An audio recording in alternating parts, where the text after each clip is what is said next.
Assalamualaikum warahmatullahi wabarakatuh. Salam sehat untuk kita semua.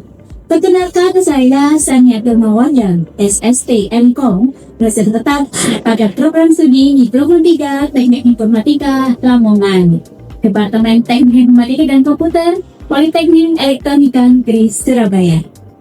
Pada kesempatan ini, saya persembahkan sebuah video untuk memenuhi syarat pengajuan sertifikasi dosen tahun 2026. Kriteria pernyataan diri dosen dalam unjuk kinerja Tridharma Perguruan Tinggi bidang pengajaran. Saat ini, bidang keahlian saya yaitu Knowledge Engineering. Jadi nanti saya akan paparkan tentang rencana pembelajaran semester, metode pembelajaran, serta bagaimana saya mengajar sehari-hari bersama mahasiswa. Pada video pembelajaran nanti, saya akan menyampaikan materi kuliah dari mata kuliah Algoritma dan Struktur Data. Mata kuliah ini mempelajari tentang konsep tipe data abstrak dan pemrograman berbasis fungsional untuk menyelesaikan beberapa algoritma umum dan menyelesaikan permasalahan pemrograman. Mahasiswa diharapkan dapat menerapkan struktur data dan algoritma dalam bahasa pemrograman baik secara individu maupun secara kelompok. Mata kuliah algoritma dan struktur data ini adalah mata kuliah teori dengan bobot 2 SKS yang diampu pada semester 2 atau semester genap. Pembelajaran dilakukan dengan metode interaktif antara dosen dan mahasiswa. Mata kuliah ini memiliki capaian pembelajaran lulusan sebagai berikut. Yang pertama, mahasiswa selalu belajar pemikiran dan tren saat ini dan baru dalam bidang teknologi informasi dan disiplin terkait. Kedua, memiliki kemampuan menerapkan desain ke dalam kode pemrograman melalui perangkat lunak pemrograman. Ketiga, mahasiswa memahami konsep teoritis dan prosedural bidang pemrograman dan menyelesaikan permasalahan dengan pendekatan pemrograman. Keempat, mahasiswa memahami konsep teoritis dan prosedural bidang pemrograman dan menyelesaikan permasalahan dengan pendekatan pemrograman. Sedangkan capaian pembelajaran mata kuliah ini adalah yang pertama, mampu menjelaskan karakteristik berbagai jenis struktur data dan algoritma. Yang kedua, mampu menentukan struktur data yang tepat sesuai permasalahan, sesuai pemikiran dan tren saat ini dan baru dalam bidang teknologi informasi. Yang ketiga, mampu menganalisis efektivitas penggunaan struktur data dan algoritma yang diimplementasikan. Mata kuliah ini memiliki kemampuan akhir tiap tahap pembelajaran atau sub-CPMK. Di antaranya adalah yang pertama, mahasiswa mampu menjelaskan perbedaan konsep array, pointer, dan struktur. Yang kedua, mahasiswa mampu menerapkan konsep tumpukan dalam bahasa pemrograman. Yang ketiga, mahasiswa mampu menerapkan konsep antrian dalam bahasa pemrograman. Yang keempat, mahasiswa mampu menerapkan konsep linked list dalam bahasa pemrograman. Yang kelima, mahasiswa mampu menerapkan konsep rekursi dalam bahasa pemrograman. Yang keenam, mahasiswa mampu menerapkan algoritma pengurutan bahasa pemrograman. Yang ketujuh, mahasiswa mampu menerapkan algoritma pencarian dalam bahasa pemrograman. 8. Mahasiswa mampu menerapkan konsep graph dan algoritma pencarian jalur terpendek dalam bahasa pemrograman. Dan yang terakhir, yang ke-9, mahasiswa mampu menerapkan konsep pohon atau tree dan metode traversal dalam bahasa pemrograman. Sedangkan untuk bahan kajian, yang pertama adalah mereview mengenai array, pointer, dan struktur. Kemudian di minggu kedua, di pekan kedua, yaitu tentang stack atau tumpukan. Kemudian di minggu ketiga adalah mengenai antrian atau queue. Kemudian di minggu keempat mengenai single linked list, minggu kelima mengenai double linked list, minggu keenam mengenai rekursi, minggu ketujuh mengenai algoritma pengurutan, minggu delapan mengenai algoritma pencarian, minggu ke-9 dan 10 mengenai graph dan algoritma pencarian jalur terpendek, dan minggu 11 sampai minggu ke-16 adalah mengenai tree dan metode traversal. Untuk mendukung tercapainya bahan kajian ini, saya menggunakan referensi dari buku Algoritma Pemrograman Python yang saya tulis sendiri bersama beberapa teman sejawat saya. Yang kedua, referensi yang kedua adalah buku Data Structure and Advanced Approach Using C oleh Esakov, Jeffrey, dan Tom Weiss. Mata kuliah algoritma dan struktur data ini memiliki komponen penilaian sebagai berikut. penilaian penugasan atau evaluasi harian sebesar 40%, nilai evaluasi tengah semester sebesar 30%, dan nilai evaluasi akhir semester sebesar 30%. Untuk menunjang tercapainya pembelajaran yang efektif, Politeknik Elektronika Negeri Surabaya telah menyediakan sistem LMS dengan fitur yang sangat lengkap bernama ETOL, Enterprise Technology Hybrid Online Learning. Dari LMS tersebut, dosen dapat upload materi dan memberikan penugasan kepada mahasiswa. Sementara mahasiswa dapat submit laporan penugasan dari dosen dalam sistem tersebut. Selain itu, dosen dan mahasiswa juga bisa melakukan absensi serta melakukan evaluasi di dalamnya. Sistem pembelajaran ETOL yang sudah disediakan oleh PENS ini secara otomatis terkoneksi dengan Sistem Informasi Manajemen PENS atau MIS, Management Information System. Sekian penjelasan singkat dari saya. Selanjutnya, mari kita saksikan bersama video pembelajaran sehari-hari saya bersama mahasiswa. Oke, Assalamualaikum warahmatullahi wabarakatuh. Selamat pagi teman-teman. Sehat hari ini? Masih semangat hari ini? Oke, baik. Teman-teman, kita nggak kerasa ya, ini sudah minggu ke-6 ya. Minggu ke-6 di mata kuliah algoritma dari konsep dan aplikasi rekursi ya. Ini untuk minggu ke-6 di mata kuliah algoritma dan data. Oke, nah teman-teman sebelum kuliah seperti biasa kita berdoa dulu ya menurut kepercayaan masing-masing. Berdoa kita dimulai.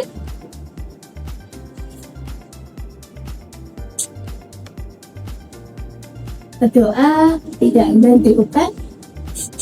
Oke, kita langsung ke materi ya teman-teman ya. Sudah siap materi? Sudah siap materi teman-teman? Sudah. Baik, materi kita hari ini bukan 6, yaitu mengenai rekursi. Adakah teman-teman yang sudah pernah tahu atau sudah pernah mendengar mengenai rekursi? Belum? Sama sekali belum? Oke, baik. Kita akan bahas mengenai rekursi ini dalam minggu ke-6 ini ya. Ini 2 SKS ya, mata kuliah kita 2 SKS. Kita akan membahas mengenai rekursi. Oke, yang pertama. Nah, sebelum ke materinya, kita perlu tahu ya, kalian bisa ngambil referensinya ada di sini. Jadi referensi yang pertama, itu adalah algoritma pemrograman Python, teman-teman. Nah, di dalam buku itu, di dalam referensi itu, algoritma pemrograman Python itu ada satu bab yang membahas mengenai rekursi, yang dia disajikan dalam bahasa Python. Seperti itu. Nah, buku yang pertama ini saya tulis sendiri teman-teman bersama beberapa rekan sejawat saya. Jadi bukunya ini adalah buku bunga rampai, ya. Jadi satu buku itu yang menulis ada beberapa orang, ya. Salah satunya saya. Nah, di situ saya menulis mengenai rekursi dalam bahasa pemrograman Python. Nanti teman-teman bisa mencari bukunya ya, judulnya Algoritma Pemrograman Python tahun 2023. Kemudian referensi yang kedua itu adalah Data Structure and Advanced Approach Using C oleh Esakov, Jeffrey, dan Tom Weiss. Nah, kalau ini super legendaris ya teman-teman ya. Ini tahunnya udah lama gitu ya, karena memang konsep rekursi ini konsep yang sudah lama ada gitu ya. Nah, kita perbarui di 2023 ya, dengan bahasa pemrograman yang sedang up-to-date gitu ya, yaitu bahasa pemrograman Python. Seperti itu teman-teman. Oke, kita lanjut mengenai mekanisme dan konsep dasarnya ya. Mekanisme dan konsep dasar rekursinya. Tadi teman-teman belum ada yang tahu ya bagaimana sih rekursi itu apa sih Bu gitu ya. Di situ dijelaskan bagaimana sebuah fungsi dapat memanggil dirinya sendiri. Teman-teman ada yang masih ingat fungsi? Ada yang masih ingat fungsi? Iya Mbak, tentang diri dulu. Ya baik. Perkenalkan nama saya Aditya, NPM 31235232. Oke. Jadi fungsi merupakan sebuah kode yang digunakan untuk mengerjakan sebuah tugas tertentu. Oke. Jadi dari pendapat Isya ya, Mbak Isya. Oke. Jadi fungsi itu adalah sebuah blok kode blok kode yang dia mengerjakan sebuah tugas tertentu. Ya, ini sudah kita bahas teman-teman di pertemuan sebelumnya, ya, mengenai fungsi itu sendiri. Pertemuan sebelumnya boleh ada yang kasih contoh nggak? Salah satu fungsi itu apa? Contohnya fungsi itu apa? Salah satunya, saya fungsi apa kemudian digunakan untuk mengerjakan tugas apa? Misalnya kopi. Oke, fungsi kopi. Fungsi kopi ini digunakan untuk apa teman-teman? Ada yang tahu fungsi kopi? Kopi? Mengkopi gitu ya teman-teman ya? Iya, bagaimana Tiga? Untuk menyalin. Oke, untuk menyalin ya. Jadi fungsi kopi itu adalah untuk menyalin. Sederhana sekali, misalnya contohnya adalah fungsi penjumlahan. Ya, digunakan untuk apa penjumlahan? Menjumlahkan. Ya, itu ya. Salah satu contoh fungsi. Nah, fungsi, sebuah fungsi itu ada yang di dalamnya itu memanggil fungsi tersebut. Jadi sebuah fungsi itu biasanya dipanggilnya kan di main ya teman-teman ya, di main biar fungsi itu bisa berjalan gitu ya. Tapi ada fungsi yang dipanggil di dalam fungsi itu sendiri. Nah itu adalah rekursi. Jadi ada fungsi di dalam yang manggil fungsi itu sendiri. Gitu. Nah, sederhana sekali konsepnya ya, konsep dari rekursi yaitu sebuah fungsi yang memanggil dirinya sendiri. Sampai sini bisa dipahami teman-teman? Adakah yang perlu ditanyakan sampai sini? Belum. Bisa kita lanjut ya? Oke. Kenapa sih kita harus pakai rekursi? Gitu ya? Kenapa harus pakai rekursi? Kira-kira tujuannya rekursi itu apa teman-teman? Ada fungsi, manggil fungsi itu lagi. Berarti ketika fungsi itu dipanggil, berarti manggil fungsi itu lagi. Ya, terus dipanggil lagi, seperti itu dong ya. Jadi kira-kira itu gunanya untuk apa? Untuk looping, ya teman-teman ya. Untuk looping, biasanya kalian kalau looping menggunakan apa? Itu ya teman-teman ya. Kalau kita looping biasanya kita bisa menggunakan for, ya, atau while, ya kan ya. Looping. Nah, ada beberapa kasus yang tidak bisa digunakan for, while, atau do. Nah, kita bisa menggunakan rekursi. Jadi untuk looping yang lebih rumit, gitu ya, untuk pengulangan yang lebih rumit, kita bisa menggunakan rekursi, gitu ya.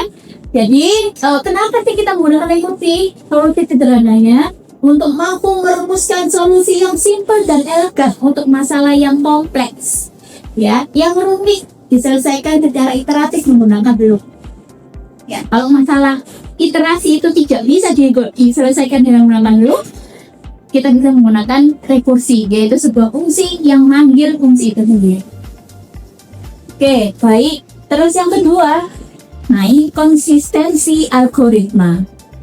Jadi ketika kita menggunakan rekursi, itu coding kita itu akan menjadi lebih clean, gitu ya, lebih konsisten, seperti itu teman-teman. Mendefinisikan struktur masalah secara konsisten sesuai dengan prinsip aljabar matematika dan paradigma pemecahan masalah yang alami.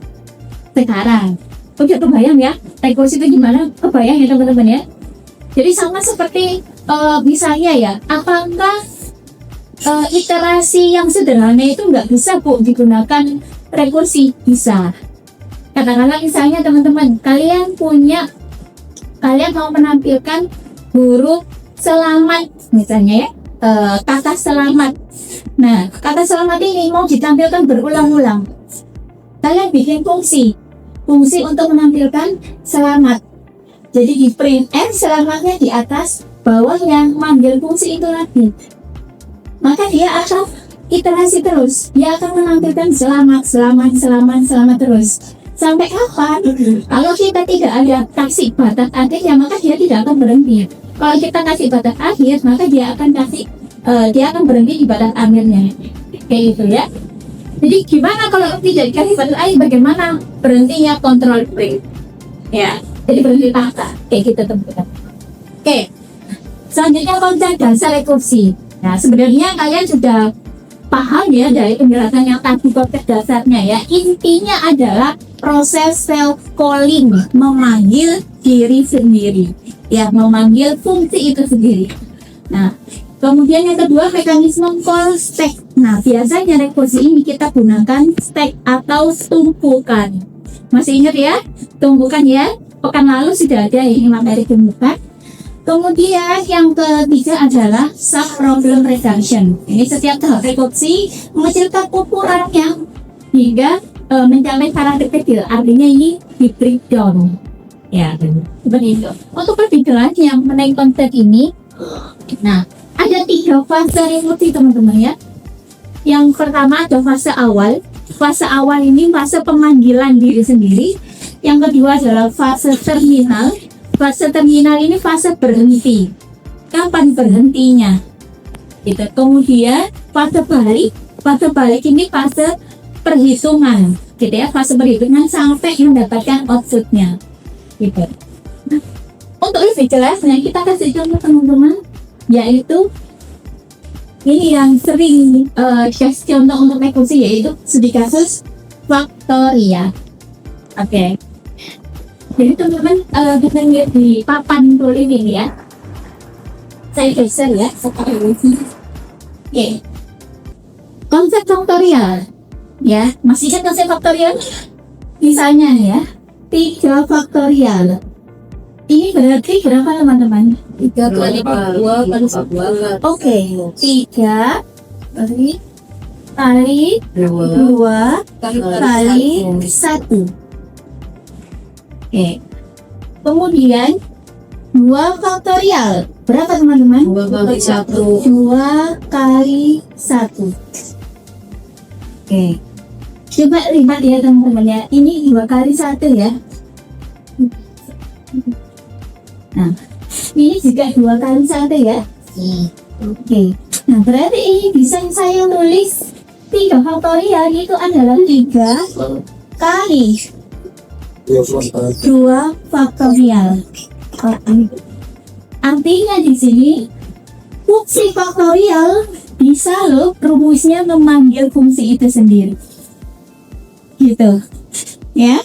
Jadi contohnya seperti itu. Misalnya nih ya, kita mau pakai yang 4 faktorial. Kalau 4 faktorial berarti berapa teman-teman? 4 kali 4 kali 3 kali 2 faktorial. Oke. Bisa dipahami ya mengenai konsep faktorial ya. Clear ya teman-teman ya. Nah, konsep faktorial ini bisa kita pakai menggunakan rekursi. Ya. Fase awalnya itu di situ contohnya F4 berarti 4 faktorial. Fase awalnya adalah 4 faktorial itu adalah 4 dikali 3 faktorial. Ya. Kemudian 3 faktorial itu adalah 3 dikali 2 faktorial. Ya. Kemudian 2 faktorial itu adalah 2 dikali 1 faktorial. 1 faktorial berapa? 1. Nah, ini kan sudah tidak memanggil dirinya sendiri ya. Nah, ini disebut kondisi terminal. Jadi kondisi mentok gitu ya teman-teman ya. Kondisi akhir yang dia sudah tidak memanggil dirinya sendiri. Gitu. Ya.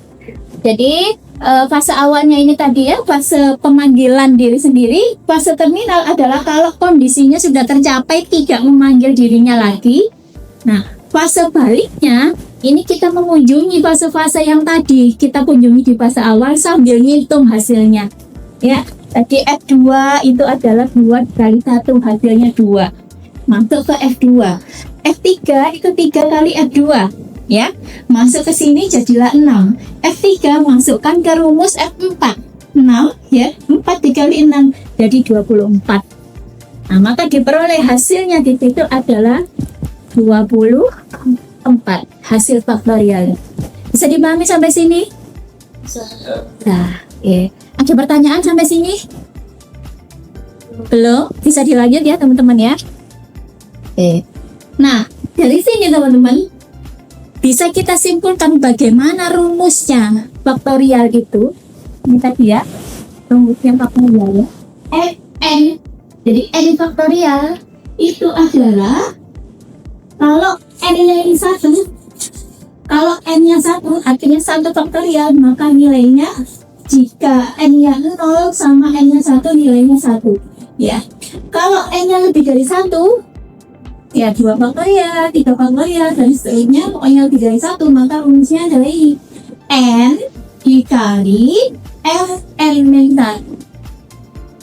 Oke, misalnya tadi 5 faktorial berarti 5 dikali berapa faktorial? 4 faktorial gitu ya. Clear rumusnya? Oke, kita lanjut teman-teman. Nah, ini adalah perbandingan fungsi rekursi untuk faktorial dengan yang tidak menggunakan rekursi. Itu yang menggunakan rekursi, ini yang tidak menggunakan rekursi teman-teman. Saya jelaskan codingnya ya teman-teman ya. Oke,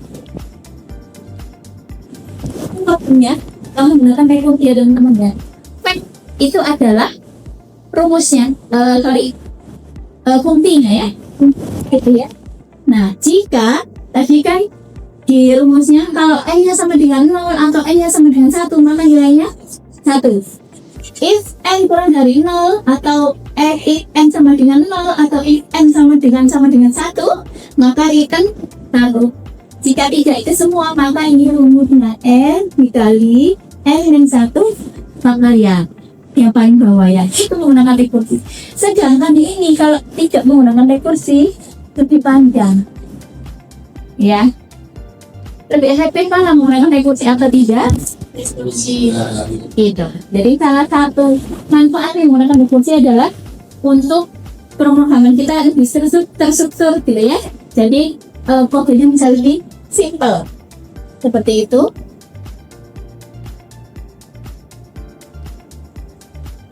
Oke, selanjutnya ini adalah rekursi tanpa batas akhir. Tadi tidak sempat saya singgung ya mengenai rekursi yang nggak ada batasnya. Contohnya ini, jadi ada fungsi tidak berhenti. Nah, ketika fungsi tidak berhenti dipanggil ini, tidak berhenti dipanggil, ya, maka dia akan menampilkan break untuk berhenti ya, kata-kata itu ya, break untuk berhenti, control break untuk berhenti.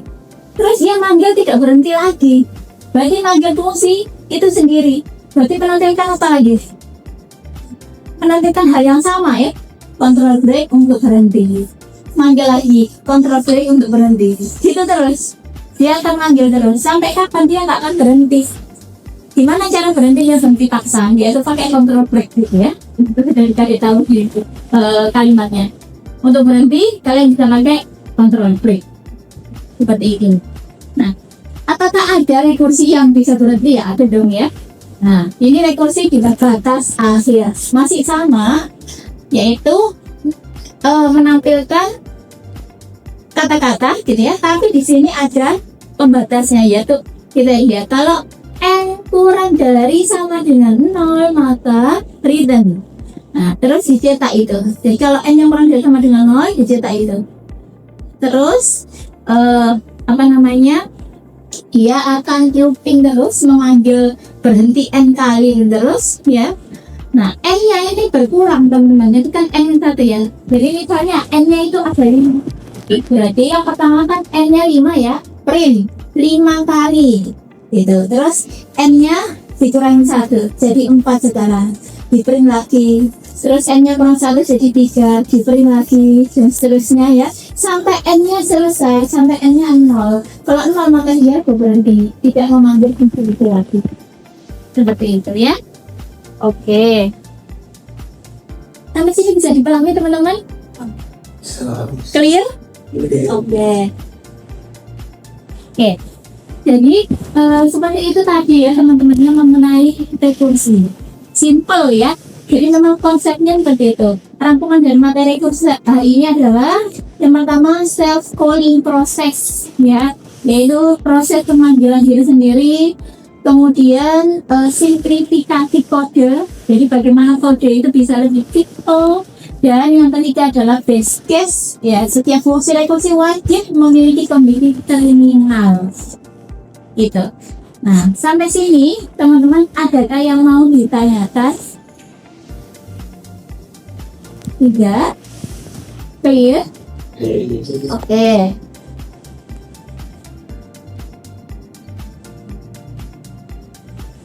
Nah, ini ada challenge-nya ya teman-teman ya. Ada challenge-nya. Buatlah sebuah fungsi yang menulis angka dari n ke 0 dengan menggunakan proses regeksi. Kemudian yang kedua, tuliskan sebuah fungsi untuk menulis angka dari 0 ke n. Nah, ini dibalik teman-teman ya. Dibalik n ke 0 dan 0 ke n. Jadi dua challenge ini kalian bisa coba sekarang gitu ya. Kemudian nanti hasilnya kalian bisa submit di etol. Oke. Ada pertanyaan untuk challenge-nya teman-teman? Tidak ada? Baik. Sekarang tadi kita belum presensi ya teman-teman ya. Kalian sudah presensi tadi ya, sudah di etol ya? Oke. Sekarang saya mau konfirmasi kehadiran teman-teman ya yang sudah kalian input di etol. Nah itu saya konfirmasi lagi apakah benar gitu ya kalian hadir. Oke, yang pertama Adelisha. Oke. Gales. Oke. Helena. Oke. Iqbal. Oke. Zade. Baru bintang ini. Rizal. Sofwan. Syifa. Nurul Fajri. Yang terakhir Salis. Oke. Baik, teman-teman terima kasih sudah hadir di mata kuliah kita hari ini, di kuliah kita hari ini. Jangan lupa challenge-nya tadi ya. Challenge yang ada dua tadi ya, yaitu membuat fungsi menulis angka dari 0 ke n ke 0 dan sebaliknya 0 ke n. Nah, ini yang kalian kumpulkan apa? Yang kalian kumpulkan dalam bentuk Word aja ya teman-teman ya. Jadi source code-nya, fungsinya kalian tulis di Word, kemudian kalian submit di etol. Di etol sudah saya buatkan assessment-nya ya. Jadi untuk kalian upload tugasnya. Seperti itu teman-teman. Nah, untuk deadline-nya sudah saya setting juga di etol bahwa deadline-nya adalah 3 hari ya, 3 hari ke depan. Jadi ketika kalian lebih dari deadline, maka di etol akan tertulis kalian terlambat. Ya, ketika terlambat, maka nilainya berkurang ya teman-teman ya. Oke. Mengingatkan kembali teman-teman bahwa di mata kuliah ini ada 3 kriteria penilaian, yaitu penilaian evaluasi harian. Ini bobotnya 40%, termasuk challenge ini ya teman-teman ya. Kemudian yang kedua, penilaian ujian tengah semester. Ini bobotnya 30%. Dan penilaian akhir semester bobotnya juga 30%. Jadi paling besar bobotnya adalah evaluasi harian, tidak termasuk mengerjakan challenge ini. Oke, terima kasih sudah hadir. Kalau sudah tidak ada yang perlu ditanyakan, kita cukupkan ya. Oke, assalamualaikum warahmatullahi wabarakatuh. Waalaikumsalam warahmatullahi wabarakatuh.